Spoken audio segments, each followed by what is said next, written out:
Amados irmãos em Cristo, que a graça e a paz de nosso Senhor e Salvador Jesus Cristo tome conta do seu coração nesta noite, desse domingo todo especial.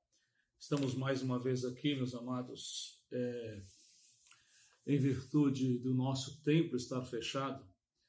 Estamos utilizando mais uma vez esse recurso da mídia que nos favorece a trazermos aos irmãos a nossa mensagem, nosso culto desta noite.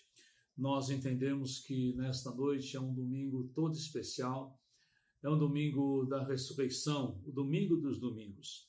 Costumeiramente nós temos um café da manhã em comunidade, todo mundo junto, tem sido muito agradável o nosso tempo, mas hoje não foi possível. Mas eu espero que mesmo assim você tenha celebrado a Páscoa com sua família, agradecendo a Deus por esse momento, porque se não fosse pela ressurreição de Cristo, essa nossa reunião não teria razão de ser, nem a igreja no mundo teria razão de ser, muito menos a nossa igreja presbiteriana de Natal teria razão de ter, de viver. Mas porque Jesus Cristo ressuscitou, todas as coisas são diferentes, tudo faz essa diferença.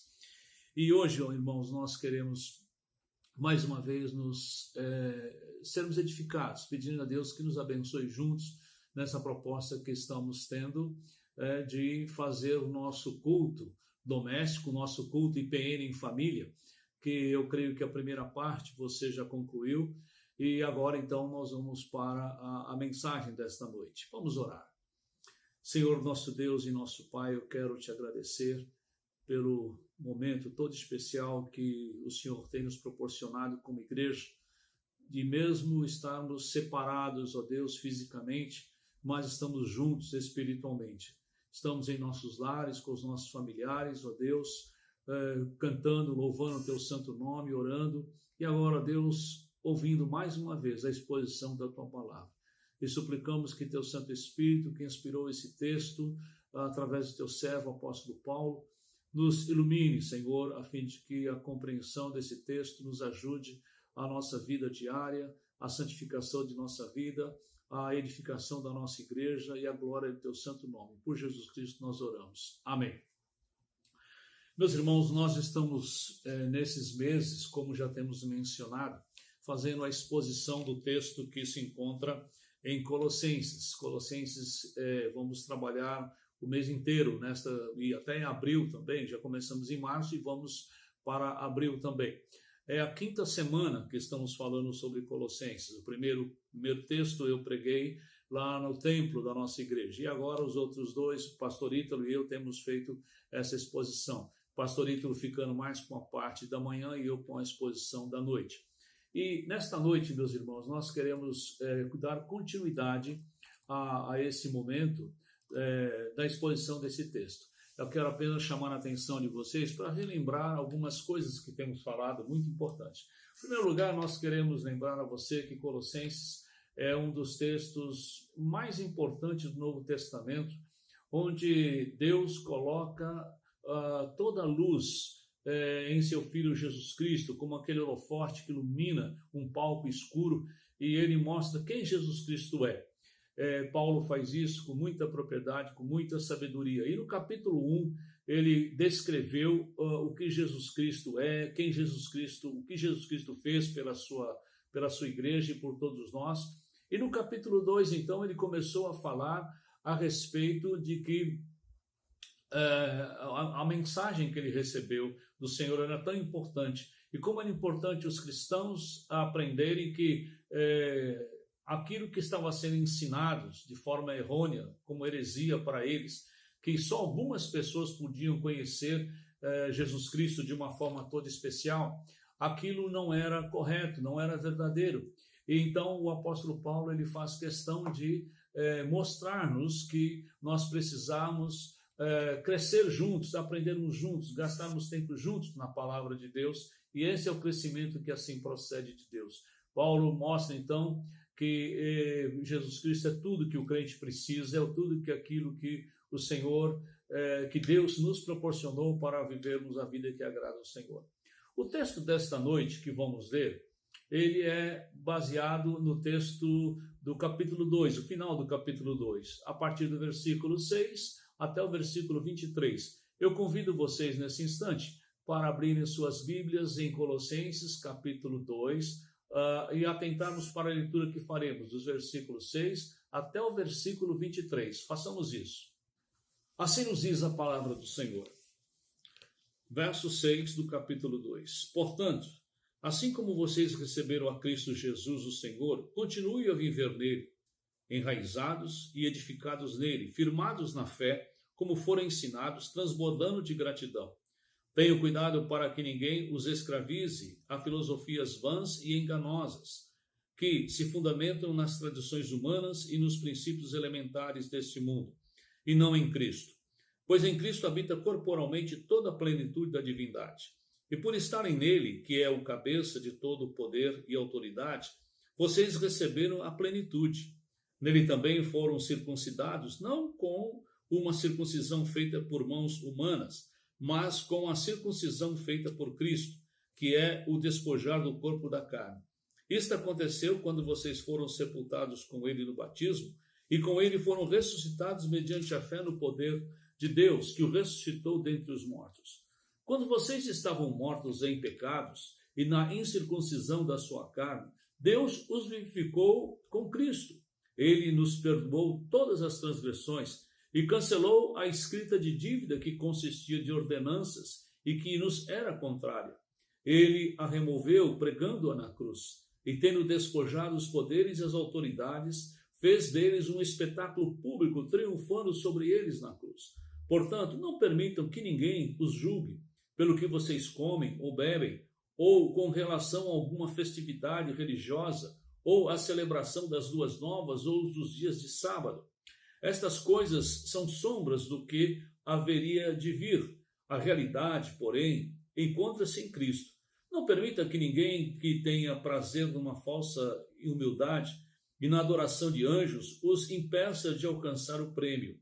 Tal pessoa conta detalhadamente suas visões e sua mente carnal a torna orgulhosa. Trata-se de alguém que não está unido à cabeça, a partir da qual todo o corpo, sustentado e unido por seus ligamentos e juntas, efetua o crescimento que é dado por Deus. Já que vocês morreram com Cristo para com os princípios elementares deste mundo, por que, como se vivessem pertencessem a ele, vocês se submetem a regras? Não manuseie isto, não prove, não toque. Todas estas coisas são destinadas a perecer pelo uso, pois se baseiam em mandamentos e ensinos humanos. Estas regras têm de fato aparência de sabedoria, com sua pretensa religiosidade, falsa humildade e severidade com o corpo, mas não têm valor algum para refrear os impulsos da carne.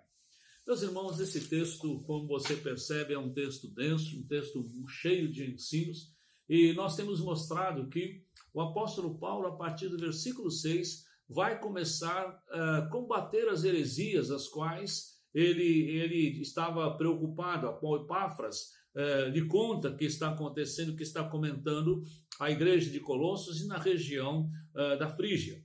E Paulo, então, ele vai de uma forma muito especial tratar destas questões, como vamos perceber. Esse texto, por ser muito importante para a nossa compreensão e para um crescimento sadio da nossa igreja, e algo que nos fala muito de perto ao coração, porque esses erros, essas heresias às quais Paulo combate, elas não ficaram no passado, elas não foram esquecidas. Elas são travestidas de outras formas, elas são rotuladas de outras etiquetas, mas elas continuam sendo as mesmas. Elas trazem consigo a mesma periculosidade, os mesmos danos, quando elas adentram a uma igreja que não está preparada para receber. Então, nós queremos ver esse texto em duas etapas. Hoje eu vou falar das duas primeiras heresias às quais Paulo combate, e numa próxima oportunidade que nós vamos mencionar e explicar para os irmãos, nós falaremos da segunda parte das outras duas, que são bem importantes. Bem, o texto que nós queremos mencionar nesta noite, o apóstolo Paulo, então, a partir do versículo 6, ele diz que assim como vocês receberam a Cristo, vocês devem continuar a permanecer nele. E Paulo está dizendo que o relato que Epáfras fez a ele da situação favorável da igreja, que apesar das investidas dos inimigos, dos hereges, o apóstolo Paulo ele nos fala, o Epáfras nos fala que a igreja estava firme, na fé, a igreja estava firmada, estava caminhando, vivendo juntas, em ordem. Então o apóstolo Paulo ele fica contente com tudo isso, porque ele menciona isso no decorrer da sua carta, a qual ele fala. Mas no versículo 6, meus amados, Paulo, ainda que tenha recebido um relato favorável por parte de Epáfras, de modo nenhum ele considera minimizado o perigo que ameaçava aquela igreja. Ele agora passa então a mostrar a necessidade de se apegarem a Cristo todo o suficiente, como todo o suficiente, não como aquelas pessoas falavam. E no versículo 7, ele usa 4 particípios importantes da nossa vida e das suas cartas, onde ele tem falado muitas vezes. Ele usa a palavra enraizado, edificados, firmados e transbordados, que aqui está como transbordando. Mas o que significa enraizados? A palavra de Deus nos diz que o ensino que Epáfras deu àquelas pessoas eram fundamentos e eles estavam enraizados. Paulo fala muitas vezes que a igreja ela é enraizada em Cristo Jesus, nos ensinos da palavra de Deus, eles são enraizados, lançando raízes profundas naquilo que Deus nos ensina. Ele fala também de uma edificação, que a igreja também é um edifício de Deus, porque ela vai crescendo, etapa por etapa, ela vai aprendendo do Senhor, até a habitação plena do Espírito Santo em nós.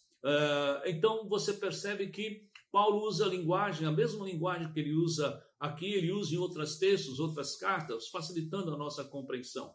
Ele fala a respeito que eles estavam firmados também na fé, é o terceiro particípio que ele usa. Esses firmados na fé, irmãos, não significa que era naquela fé inicial, como temos dito, de apenas confiar em Jesus como Salvador, mas o apóstolo Paulo está falando que quando Epáfras os ensinou a respeito do reino de Deus, ele ensinou um conteúdo muito profundo, muito sério, e estas coisas então eram base para a fé daquelas pessoas. Então, firmados na fé, não era simplesmente numa fé qualquer, mas era naquele conjunto de doutrinas aos quais Epáfras tinha dado tinha ensinado aqueles irmãos com muita sabedoria e propriedade.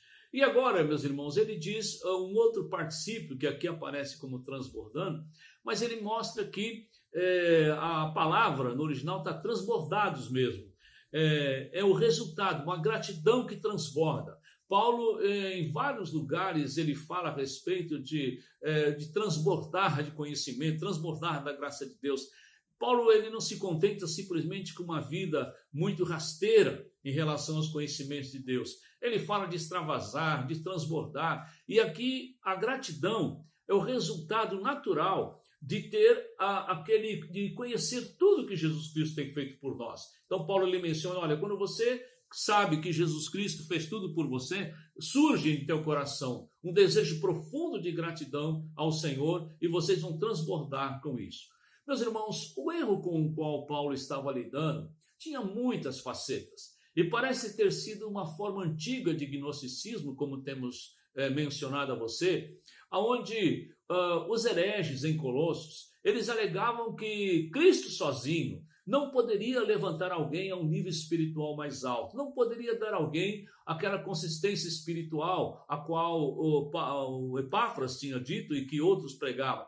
Eles defendiam que era preciso adicionar à fé alguns aditivos espirituais, alguns energizantes espirituais, a fim de que você pudesse crer e crescer no conhecimento do Senhor. A primeira coisa que ele vai tratar do versículo 8 a 10, ele vai falar sobre a filosofia, como um erro ao qual, quando nós vamos perceber que as pessoas estavam pensando que aquilo poderia colocá-los mais próximo de Deus. O segundo erro que ele vai combater é o legalismo. Lá havia muitos judeus naquela região e os ensinos heréticos aqui eram uma mistura de paganismo com legalismo, com tudo aquilo que os judeus ainda achavam que era possível, era necessário do Velho Testamento, da lei, para a sua salvação. A terceira heresia a qual Paulo vai combater, versículo 18 a 19, e esta vai ficar para uma outra semana, uma outra exposição, é o misticismo, que você vai perceber isso muito claro em nossos dias. E também a última, o ascetismo, no capítulo 2, versículo 20 até o versículo 23. Meus irmãos, o que nós estamos querendo dizer é que Paulo ele declara então que há 4 elementos que os homens procuram algo mais para acrescentar a Cristo, achando que Jesus Cristo sozinho não é suficiente. Jesus é bom, mas precisa algo mais para auxiliar.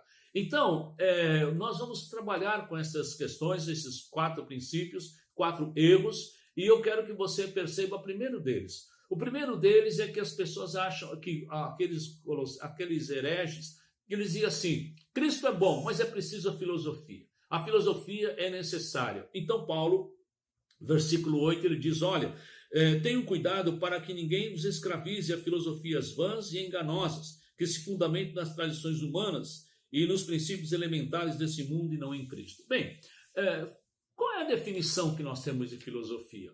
Meus amados, a transliteração da palavra filosofia em grego, filosofia, era formada de 2 palavras, philéu, que é igual a amar, e sofia, que é sabedoria. Então, em outras palavras, é amor à sabedoria humana, a qual eles estão se referindo. Em seu amplo sentido, é uma tentativa humana de explicar a natureza do universo. A filosofia faz isso, incluindo os fenômenos de existência, pensamento, éticas, comportamento, estética, etc. Sempre foi assim. E no tempo de Paulo, tudo que tinha a ver com teorias sobre Deus, sobre o mundo e o significado da vida humana era chamado por filosofia também. Não somente escolas pagãs defendiam essas teses, mas também nas judaicas. Assim, você percebe que isso era verdade. Um historiador, filósofo, Flávio Josefos, era um historiador judeu do primeiro século. E ele chama que havia 3 filosofias, 3 correntes filosóficas em seus dias. E entre os judeus, ele chama os fariseus, os saduceus e os essênios. Então, ele mencionava que eram filosofias, era um tipo de coisas que tentavam explicar a Deus e uma vida que você poderia agradar ao Senhor. Bem, então não era somente para coisas pagãs, mas mesmo em coisas religiosas você encontra esta situação, esta declaração. Paulo, com veemência, ele condena qualquer teoria filosófica a respeito de Deus que se professasse. Paulo ele não admite que é através da sabedoria humana que esse conhecimento de Deus venha a ser conhecido, venha a ser obtido. E Paulo mostra a evidência da causa, por que isso não pode oferecer. Em primeiro lugar, meus irmãos, porque a filosofia oferece uma orientação moral à parte da revelação de Deus, à parte da revelação do Senhor. Ela tem os filósofos tinham um modo de tentar explicar a vida e que era longe daquela orientação de Deus. Algumas vezes elas eram compatíveis, mas a maioria das vezes elas eram diferenciados da própria palavra de Deus. E o apóstolo Paulo, ele mostra que não é possível você ter uma orientação moral à parte da revelação divina. Não é possível acontecer isso. E Paulo, então, no versículo 8, ele diz assim, olha, cuidem, tenham cuidado para que ninguém vos escravize, na atualizada assim, heredar, que não venha heredar, mas é o mesmo termo, é escravizar. Ele vem da palavra grega silagogel, que é levar cativo o despojo da guerra. Quando uma nação vencia outra, um povo vencia o outro, o resultado daquela batalha, que era deixado pelos inimigos vencidos, era levado como despojo, sejam pessoas, sejam os bens, eram levados. E Paulo, então, ele está dizendo assim, olha, ele usa essa expressão como se heredar era uma ideia de rapto, era como se aquela heresia, ela retrata a heresia, Cristo mais filosofia, estava sequestrando aqueles crentes para longe da verdade e levando à escravidão do erro. Paulo classificou a filosofia como uma predadora que procura um cristão sem discernimento para devorar. Paulo já tinha mencionado o fato que Deus, o Senhor, já tinha nos resgatado do nosso pecado, já tinha nos libertado da escravidão do pecado. Mas quando se acrescenta a filosofia a Jesus Cristo, era possível que aquelas pessoas estavam sendo raptadas, levadas a crer em coisas que não eram coerentes com a palavra de Deus. E aquelas filosofias Paulo chama de vãs e enganosas. É mais ou menos como um pescador, né, que usa uma isca atraente para alimentar um peixe, e aquele peixe pensa que está sendo alimentado. No fim, ele vai ser o alimento realmente. Mas Paulo ele menciona que essas filosofias elas são inúteis e como algo de se obter mais de Cristo. Elas não servem para nada, é inútil porque Paulo diz assim, olha, se fundamentam na tradição dos homens, nos rudimentos do mundo e não em Cristo. O que significa isso? Tradição dos homens. Meus amados, quando Paulo está mencionando isso, ele refere-se àquelas especulações humanas passadas de geração em geração. O que ele está dizendo é que os filósofos, a única coisa que até seus dias tinham feito, e até os nossos dias também, era amontoar os seus ensinamentos sobre uma pilha de ensinamentos daquelas pessoas que os precederam. E um desenvolve um pensamento até tal ponto, o outro desenvolve além um pouco e assim por diante. Isso tudo dentro de uma tradição humana que apenas perpetua o erro grave da ignorância.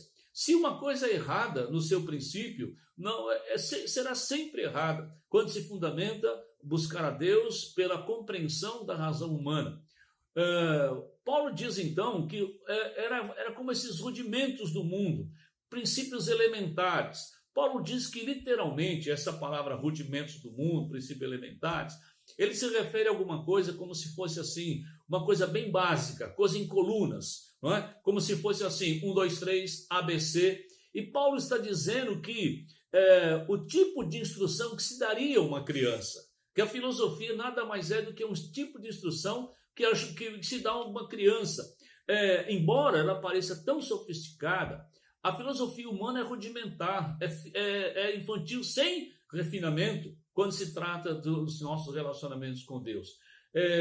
Amados, abandonar a revelação a qual Paulo diz que Deus tinha lhe dado em favor da filosofia humana é como voltar ao jardim de infância após concluir a uma universidade e algumas pós-graduações. É isso que Paulo está falando, olha, não voltem para isso. Vocês têm coisa muito melhor, vocês têm coisa muito maior para tratar. A incapacidade da filosofia, a sabedoria humana para compreender as coisas espirituais é muito clara na palavra de Deus. Mesmo a mais refinada sabedoria que tenha sido produzida pelos homens, nada pode produzir, ampliar a verdade de Cristo revelado nas Escrituras. A sabedoria humana, ela impede a verdadeira sabedoria de Deus. E quantas vezes introduzindo tolices, erros, enganos infantis na nossa vida.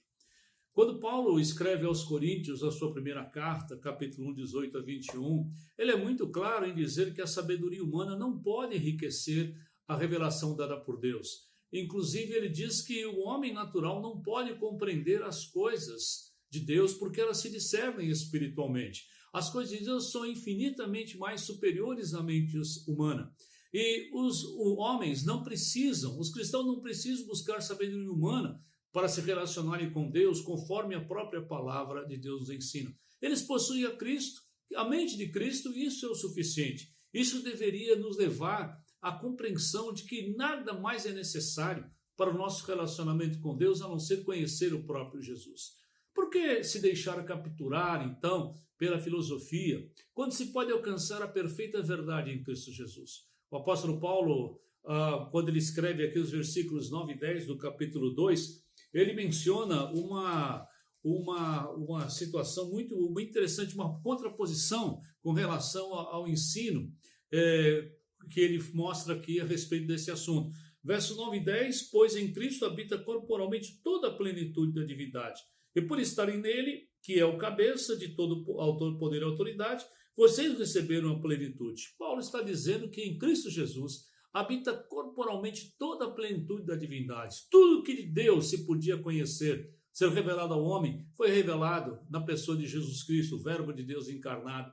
E nele vocês estão aperfeiçoados, é o que ele diz. Em outras palavras, Paulo não estava dizendo que os homens eram perfeitos, mas ele estava dizendo que nada mais precisava ser acrescentado para que eles pudessem ter um relacionamento com Deus, porque tudo que Deus queria que fosse revelado já tinha sido revelado, especialmente nessas últimas orientações que Paulo menciona, que foram dadas por Epáfras nesse evangelho, na forma como gentios e judeus viveriam no mesmo corpo, através do corpo de Cristo, através do Espírito Santo.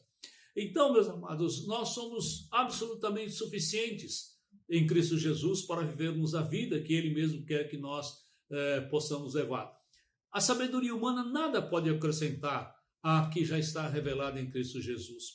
A nossa suficiência em Cristo, meus amados, se fundamenta na completa salvação e no pleno perdão que o Senhor nos dá. No capítulo 2, versículo 11 a 14, o apóstolo Paulo nos lembra que nós estamos mortos em delitos e pecados pela incircuncisão da nossa carne. E Ele nos vivifica, nos perdoa de toda transgressão, cancela o escrito de dívida que constituía de ordenanças que nos eram contrários e removeu empregando na cruz. E tendo despojado dos poderes e autoridades, desfez deles um espetáculo público, triunfando sobre eles na cruz. O que o apóstolo Paulo está nos ensinando aqui, meus amados, é que um dia nós passamos da morte para a vida espiritual, através do perdão das nossas transgressões. Ele traça um quadro vívido desse perdão, dizendo que Cristo cancelou o escrito de dívida que era contra nós, encravando inteiramente na cruz. Quando alguém era crucificado naquele tempo, normalmente a lista dos seus crimes estavam sobre a sua cabeça, ou dependendo do lugar como ele fosse morto. A própria Jesus Cristo, hoje nós celebramos a morte do Senhor, sobre a sua cabeça na cruz havia uma placa que dizia a sua acusação, o rei dos judeus, e realmente ele era o rei dos judeus, mas não era isso que Paulo estava se referindo. Ele diz que os nossos pecados, toda a escrita de dívida, que a lei de Deus havia nos condenado, éramos condenados pela própria lei de Deus, porque nenhum de nós podemos cumpri-la. Todo aquele escrito de dívida era contra nós, e não somente isso, os principados e potestades desse mundo tenebroso, os próprios poderes espirituais do mal nos acusam. O próprio diabo é o acusador dos irmãos, dizendo que nós não temos capacidade, que nós merecemos o inferno, e ele está certo quanto a isso. Mas, meus irmãos, quando nós pensamos naquilo que Jesus Cristo fez por nós na cruz do Calvário, nós percebemos que Jesus Cristo ele deu uma completa salvação, nos deu um completo perdão e completa vitória. Nós temos todos os recursos para cada questão da nossa vida espiritual, da nossa vida moral em Jesus Cristo. E esta é a verdadeira suficiência. O que a filosofia pode acrescentar a tudo isso? Então é assim que Paulo encerra o seu debate, a sua confrontação com a filosofia. Mas em segundo lugar, você percebe também aqui nesse texto um segundo elemento que os homens procuram. Aqueles procuram algo mais para acrescentar a Cristo, acrescentam a Cristo, que é o legalismo. Nos versículos 11 a 17, o apóstolo Paulo nos diz assim, a respeito deste tema. Ele diz, olha, nele também vocês foram circuncidados, não como a circuncisão feita por mãos humanas, mas com a circuncisão feita por Cristo, que é o despojar do corpo da carne.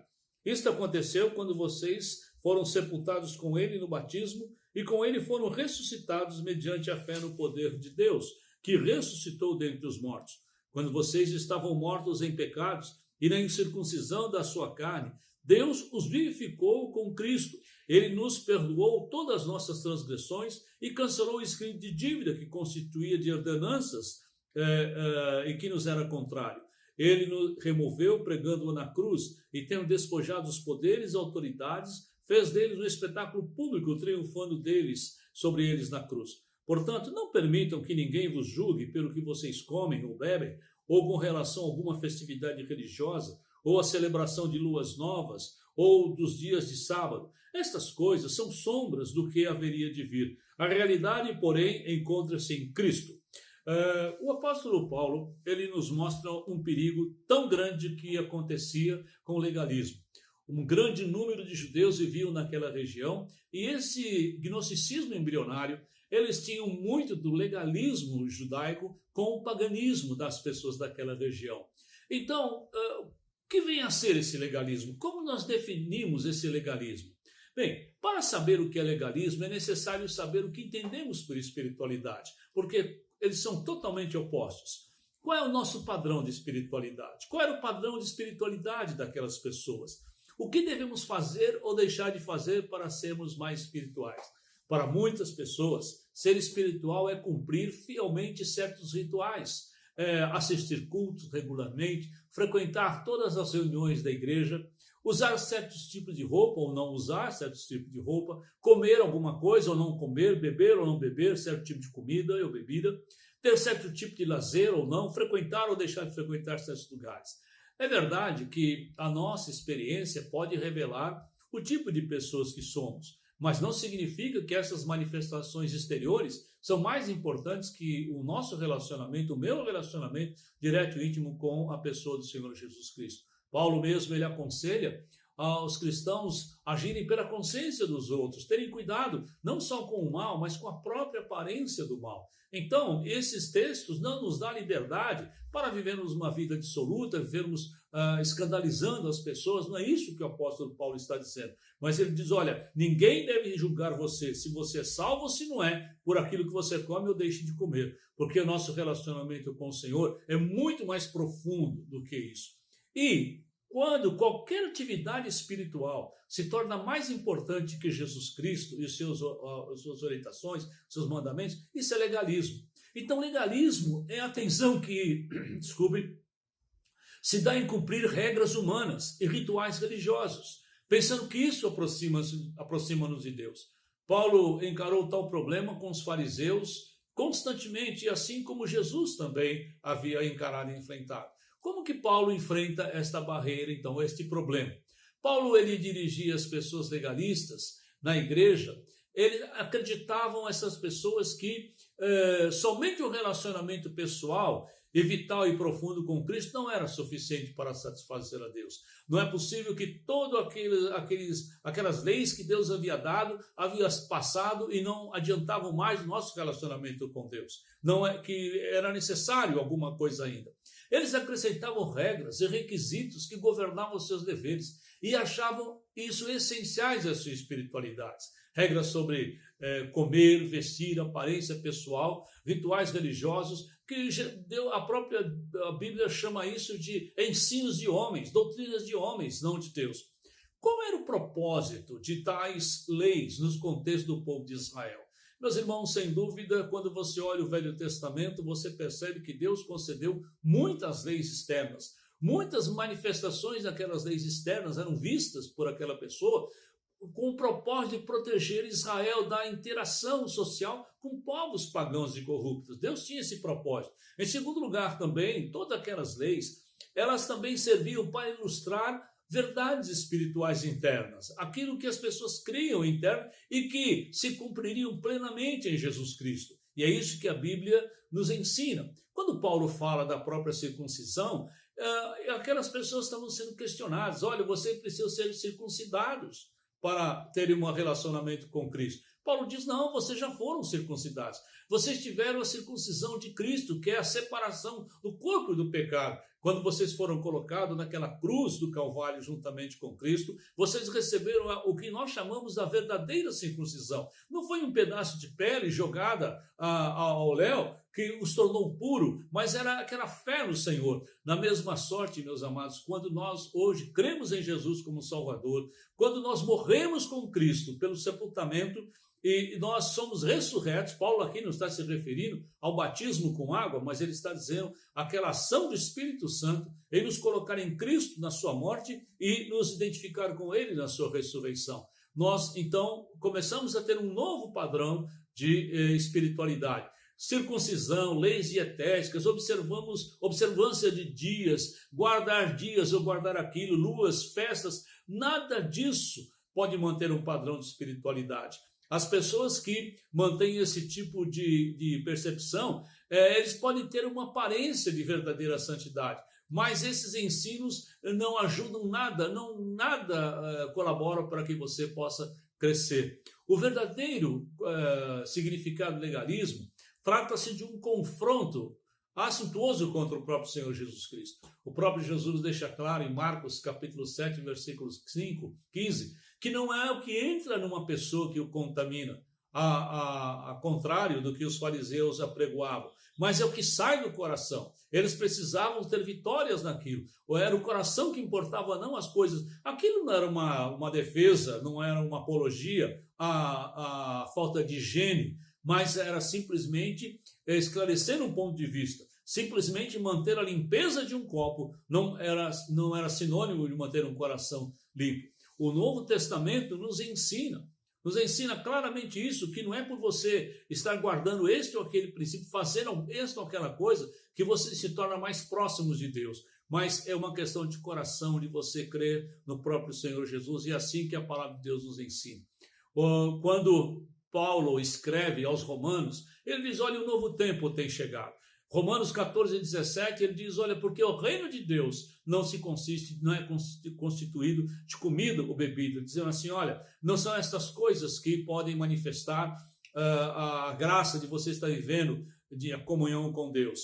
A Timóteo, Paulo vai mais longe ainda, quando havia pessoas naquele lugar que não só proibia o alimento que deveria ser comido com ações de graça, mas até próprio casamento. A abstinência do casamento, achando que estas coisas poderiam tornar o homem mais próximo do Senhor, mais espiritual. Meus amados, quando Paulo escreve aos Gálatas, ele fala a respeito que todos esses tipos de abstinência, todas estas coisas que ultrapassam a lei do Senhor, que nos mostra que manifestação de uma religiosidade externa não funciona, não prestam, não servem para nada. São deveres religiosos desnecessários para se ganhar a salvação. A nossa salvação, ela é dada por Jesus Cristo. E isso, então, quando uma pessoa crê que nada disso é suficiente, nós precisamos, então, nós estamos zombando do Evangelho do Senhor Jesus. Quando achamos que Jesus Cristo sozinho não pode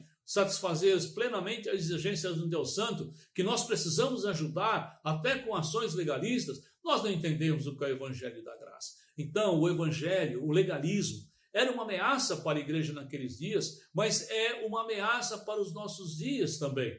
Quando você olha para a palavra de Deus, você vai ver que muitas pessoas, em nossos dias ainda, baseiam a sua salvação, a certeza da sua salvação, em cima de atividades religiosas. E não confiam totalmente em Jesus Cristo, ainda que elas acham que confiam, mas elas precisam fazer isto ou aquilo, deixar de fazer, para que mantenham a própria salvação. Comida, bebida, se vestir ou deixar de vestir. Então, meus amados, todas estas coisas de cunho passageiro, efêmeros, elas não podem nos valer para a eternidade. O apóstolo Paulo mesmo disse aqui, todas estas coisas com o uso se destrói.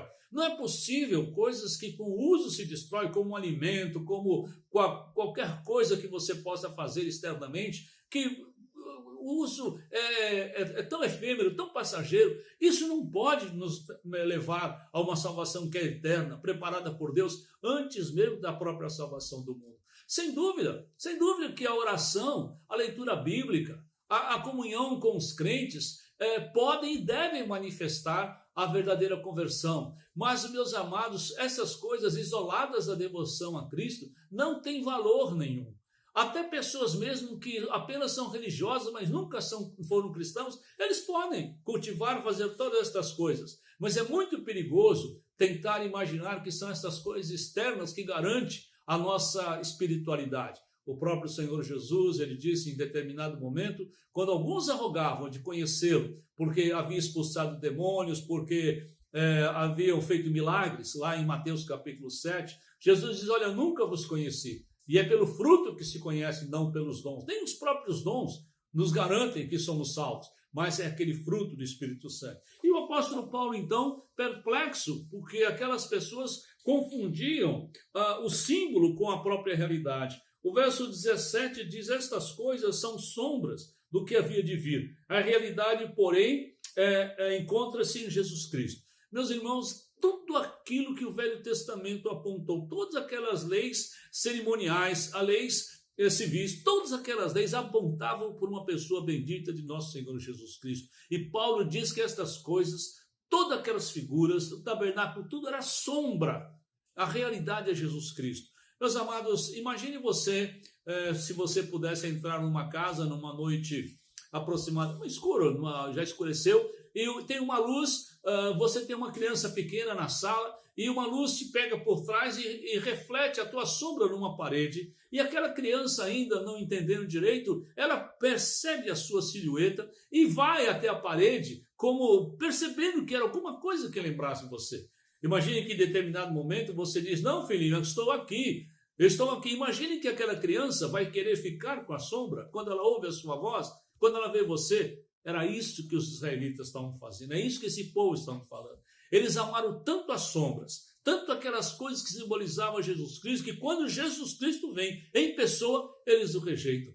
Eles estão dispostos a aceitar todos aqueles parâmetros da lei, aqueles ensinos da lei. Inclusive, hoje nós comemoramos também aquele momento quando Jesus morre na cruz e o véu do santuário é rasgado de alto a baixo. Você pode imaginar o susto que tomou aquele sacerdote que estava de plantão, não o sumo, ele também assustaria, mas aqueles sacerdotes que tinham acesso ao primeiro tabernáculo, ao primeiro lugar santo, quando eles entram ali, dão de cara com a arca e não morrem, não acontece nada. Eles percebem que aquele véu tinha sido rasgado de alto a baixo, como diz a palavra do Senhor, mostrando que um novo relacionamento com Deus estava aberto.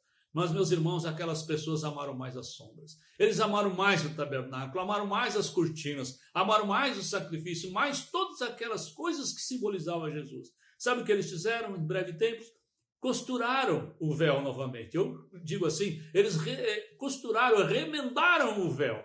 Eles preferiram ficar com o remendo de uma religião obsoleta, incapaz de resolver, do que a própria pessoa do santo bendito Jesus Cristo que estava ali. Meus irmãos, sem dúvida, nós precisamos tomar esses dias com muito cuidado, porque tantas coisas estão tentando voltar. É comum você ver, às vezes, programa de televisão, você vê grupos, pessoas, né, com kippar, com faixas, como simbolizando o povo de Israel, como se aquilo fosse alguma coisa que desse maior espiritualidade, letras hebraicas num púlpito, em alguma coisa escrita, como se aquilo trouxesse alguma espiritualidade maior. Aquilo não traz nada, não acrescenta nada, porque é rejeitar tudo aquilo que Jesus Cristo tem feito, é remendar o véu do santuário.